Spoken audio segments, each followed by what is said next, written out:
Hello, my name is Janice B. Gordon. This is Scale Your Sales podcast. Welcome to the Scale Your Sales podcast, listed number 9 of 42 best podcasts for every sales professional in 2021. I am Janice B. Gordon, the customer growth expert, recommended by LinkedIn as one of 15 innovative sales influencers to follow in 2021. In today's episode, my guest approaches design-based thinking to help her clients co-create solutions to solve customer challenges. So you're going to love the discussion that we have around design-based thinking and sales enablement. My next guest is a partner of PDA Group, founder of the DAC chapter of Women in Sales Enablement, and a board member of Trust Enablement. She brings her executive coaching skills to the world of enablement to bring sales and marketing closer together, so creating fantastic customer experience, driving business growth. So welcome to Scale Your Sales podcast, Britta Lorenz. Welcome to Scale Your Sales podcast, Britta Lorenz. Thank you for the invitation, Janice. It's lovely having you on here because I'm particularly interested in PD Group's the consulting approach to be design-based. So tell me more about that. I would love to. Well, Janice, PDA Group, we are a consulting company based in Austria, in Innsbruck headquartered, and we have an international focus, but really also focus on the DACH region, Germany, Austria, and Switzerland. And our credo, our motto is enabling sales performance. And how do we do that? We do that based on the design thinking methodology, which means whenever we go and speak with customers and support them based on their needs, we apply the design thinking methodology, the innovation, creativity, we bring that in. So we also do the A testing, B testing, the piloting together with the customer in order to develop the best possible solution for the customer per se as well. So give me an idea of the customer to explain more about how the process of design thinking would work. Okay, it's the customer has a challenge, a clearly defined challenge. We might define the challenge together because sometimes you know how it is, a customer thinks that's the problem. But if you dig in deeper with some questioning and coaching approaches, you identify, hey, actually the real challenge is somewhere else. So based on that challenge, we start the design thinking process where we go into analyze what's there. Where do we really have to dig in? And we go through this iterative process together, and it's a co-creation and co-innovation process. So it's not PDA or our consultants telling them that's how you should do it. It's really also based on the field and the experience they have in their day-to-day job. So it's not we tell, it's we create together and we innovate together with you.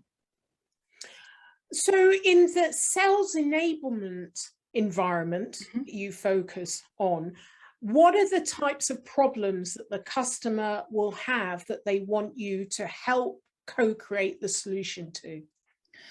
Well, the underlying problem everybody is facing is how can we make sales more effective and more efficient, and also how to break down the silos in between the departments so they actually really work close together in order to serve the customer.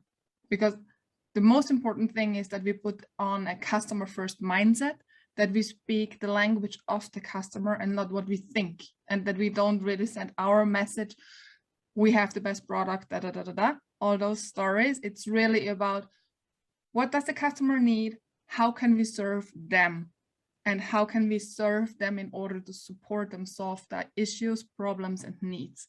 And that's really where we look into how PDA Group in the context of sales enablement can support the customer. And that can be in every kind of area, focusing on sales with the sales strategy, or how can we combine the sales and marketing strategy the best possible way, so they really synergize and don't have those standalone focuses again. How can we integrate a collaborative communication system so everybody knows what's happening outside on the field? How can we integrate it internally again? What skills are needed? What skills do our salespeople need, the SDRs, the AEs, when they speak with the customer? Again, to keep this customer first mindset. What kind of coaching tools should we use? And these are all the aspects we really focus on. And also, for example, the process. Is the process correctly in place already? Is everybody aware of the process? Because sometimes we think that process is clear to everyone. Everybody should know how to approach a customer, how to speak with them, what are the next steps. But if you really listen into it, you identify, hey, actually, my team doesn't really know the process, or they think they know and they skip steps. And that's really where we look into deeply. And then, as I said before, together create and innovate the optimized solutions for them. Right. So I would imagine if you're co-creating, you're using the design thinking methodology, much of what you deliver, you cannot deliver the same thing to another customer, which is often how consultancies work. We know, it's a blue box, a red box. They may call it something different, but in the design company, it's either a blue or a red box, and the customer's going to get that anyway. The consultancy walks away, the customer thinks they've got a great thing, it works initially, and then it doesn't. So this must be that you're analyzing, you're really investigating, what's the source of the problem. Exactly. And then, I mean, the reason why I liked what you do is because I love design thinking, and it's not something that's used across the board. I don't call it design thinking. I call it co-creating, because customers understand that they've got to come to the table too. Because yes. Like you, I don't think I know everything. And actually, there's a lot of knowledge embedded within organizations. And if you're traditional consultancy, you're paying me to tell you. And it's interesting in the buyers have all the power, and they don't want to be told. They actually want to co-create. So it's a replication.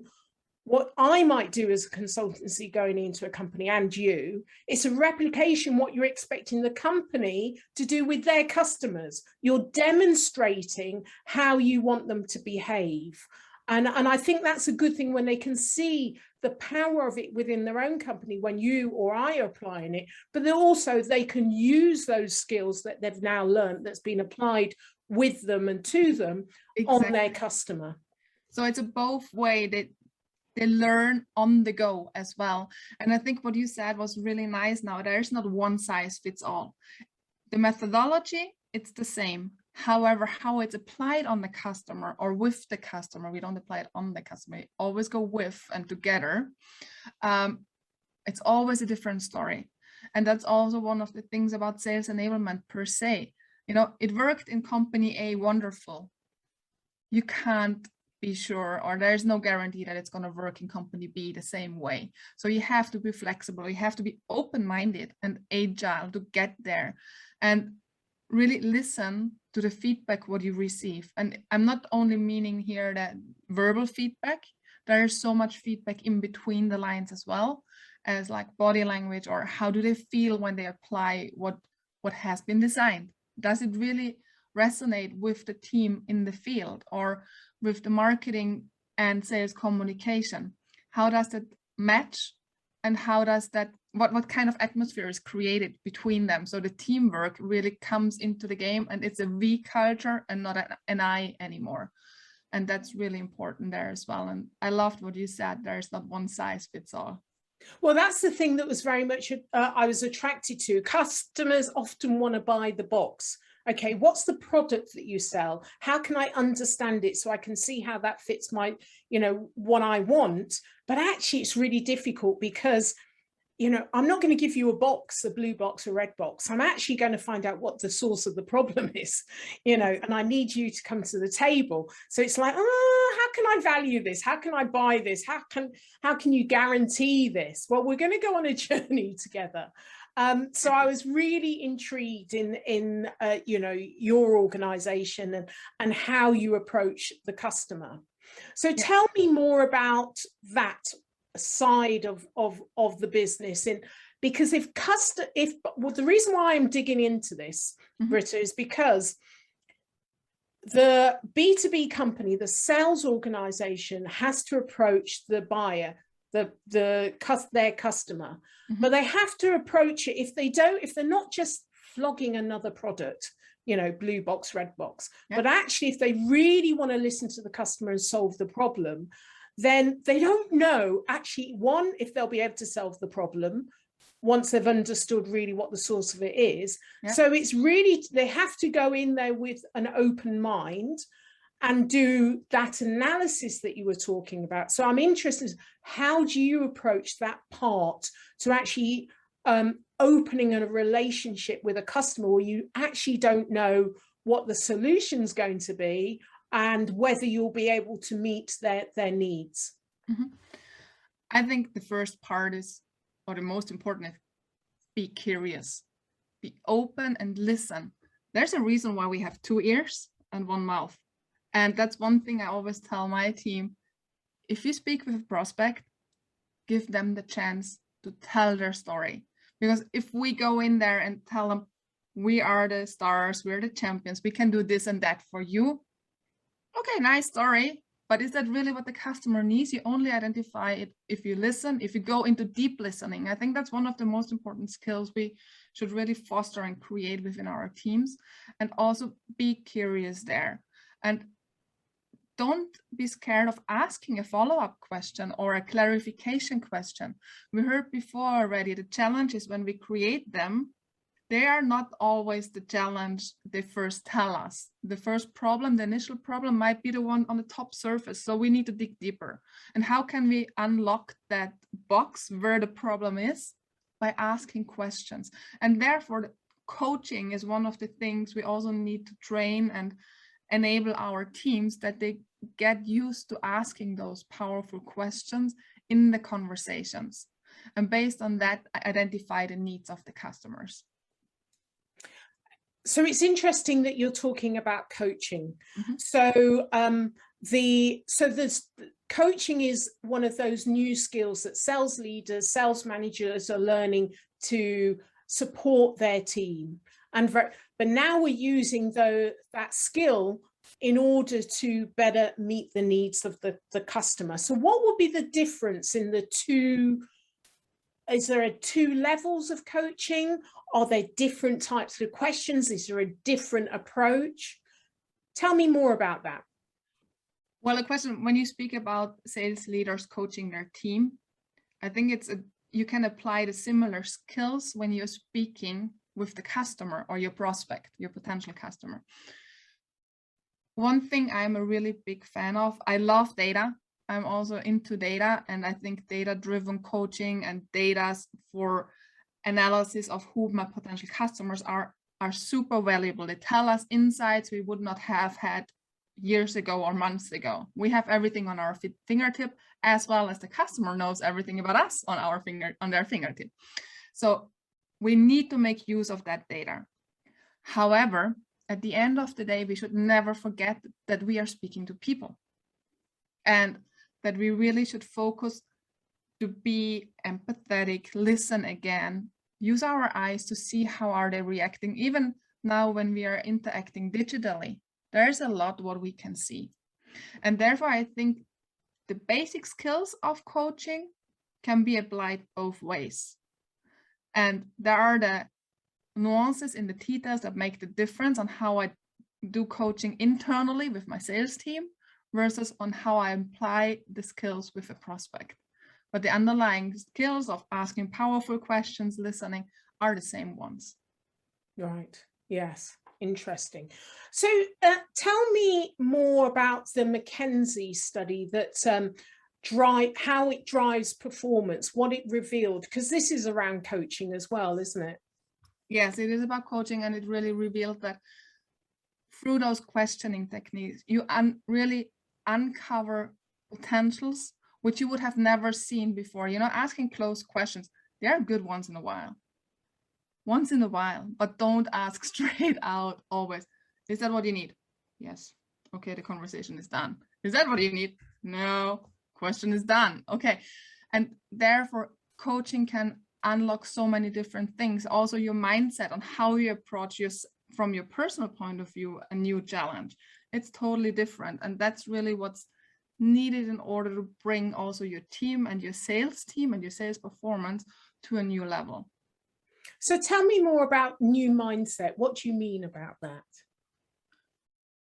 I think the most important thing is that we are open to grow, and also that we are not scared of having a not so successful project at the first point of view. You know, sometimes we need to have those mini failures, if we want to call it failure, although that has a negative connotation, but that's the right thing we need in order to grow and come up to the next step and learn together with the customer. We heard before from this design thinking process that it's a co-creation and co-innovation, and it's iterative. So not everything that's going to bring us up to the top level is going to be successful in the first moment of time. So that's where I think we also need to have this open growth mindset, be open-minded also for new things. Don't be scared of exploring something we haven't done before. How many times do we hear, yeah, we always did it this way? Yes, we always did, but the times are different now. So be open for those things, be adaptive, be flexible. And as I said, don't be afraid of having side steps or mini steps which are not as successful, because they are learnings. And that's something we need to foster within our cultures as well in the company, aligned with the coaching culture. That's something we can learn, that we are comfortable with being not comfortable in that moment of time. It's quite a hard sell, isn't it, really, that you're allowing, and I get this, but you know, you're having to allow for things not working, because our culture is that we've got to sell, we've got to get a result. We've got to get a result not only internally for our own company, but a result for the customer. But actually to say, this might not work, you know, quite as we like. That, you know, this is a learning process, and the customer will accept that. But actually, this is a process where we might fail. That's a hard sell. It is hard, but you know how it is sometimes. Exactly, there are the best learnings to really go to that next extra step, which we need to come to the next level of success. And that's what we need to realize, that if you take it from a parallels with sports, for example, how many times does an athlete train? How many times does an athlete fall? And they don't give up. And in the end of the day, they perform at a really, really high level. And that's also something we need to bring into our business life. We need to train. We need to constantly iterate our processes, our learnings. We need to bring them to a next level. Only this way we can improve. And yes, it is a hard sell. And sometimes it might also be, why is she telling me try it and see what's gonna happen? Because that's basically what we do. If it works out, great, super. It was the really right thing to go that step within the design thinking. However, if it doesn't work, we have to go back and really listen. What are the learnings out of that? And how can we bring them to a next level? And I think that's really a parallel we see with sports as well. We can take it from there. High performance and great performance also needs some low levels and low times to come up back again. I think this is such a valuable lesson. I remember listening to Sarah Blakely, the Spanx multimillionaire, and she said that her father said to her when she was very young, maybe, 10, 13, when she came home from school, he always used to, what did you fail at today? And first she didn't get it. But actually she saw his face when she started explaining, oh, I didn't do this very well, and analyzing it. His face kind of lit up. And then she, as a child, you always want to please your parents. So she did that more and more, not realizing he was teaching her a really valuable lesson that she took through to understanding she was starting something new, and she had to fail a lot and look where she is now, a multi-millionaire, if not a billionaire. Yeah. And, you know, in having that mindset, not being afraid to fail, it's a hard sell because not many people have grown up in that type of environment, but actually you can see the results, you know, will stand up for themselves. You've got to be able to push boundaries, offer something new. You can't offer something new if you always do it in the same way you've done before and you play really safe. Exactly. We know that, but doing it is quite difficult, isn't it? It is, and it's the same thing goes with better done than perfect. How many times do we strive to be perfect and we push back the release date, the launch date, because we're like, we're not there yet, we're not there yet. But what do we lose if we don't go there? Yeah. And only if we put out maybe a not 100% perfect, 80% perfect product, we get these learnings to improve. Otherwise, we would never get the feedback from the market or from the team or whoever we speak to. So be open to learn new things. I think that's one of the most important things we really need to have to go forward. I absolutely love that. So, you know, thank you for sharing that. So what is the one tried and tested strategy that you would offer listeners to enable them to scale their sales? Well, from the enablement point of view, again, I think the communication between all the departments cross-functionally is one of the most valuable key things. And going back to what we did throughout the pandemic, for example, we purposefully created a space where everybody was allowed to share what's going on their mind, being personal things, being professional things, but it makes you human again and humanizes the whole setting. And hybrid world is there to stay. I mean, that's something we can't change. That's just something we need to accept. And I think being able to be human, although we are speaking about metrics, numbers, hitting targets, in the end of the day, we are people and we are selling to other people. And based on that, that's one thing I think we should never keep out of mind. Although, as we heard before, data, metrics, performance measures, all those things are highly important. But if we remain personal in certain boundaries, of course, again, don't be, we know what we're talking about. So that's important. And I think that's one of the things we learned internally, is one of the working things, that if we are there for each other, then we can come to the next level in performance as well together. Excellent, excellent. So, Britta, if you were on a desert island on your own, what's the one thing you take with you? My e-reader. I love to read, and I would always have my e-reader with me, because I want to. Some people call me, I'm like a little sponge, drawing all the learnings and everything I see and hear. I just soak it up, and that's what I would take with me, my e-reader. Excellent, excellent. So how can listeners get hold of you? The easiest way is LinkedIn. You can find me on LinkedIn, and also britta.lorenz@pdagroup.net. That's my direct email address if you want to reach out there. These are the two easiest ways to find me. Excellent. Well, thank you for being a guest on Scale Your Sales podcast, Britta Lorenz. Thank you. Thank you for listening to this week's episode of Scale Your Sales podcast. If you like this discussion, feel free to listen to other episodes or watch the captioned show on YouTube and subscribe to future episodes. I would really appreciate it if you would leave a positive review on iTunes. Thank you.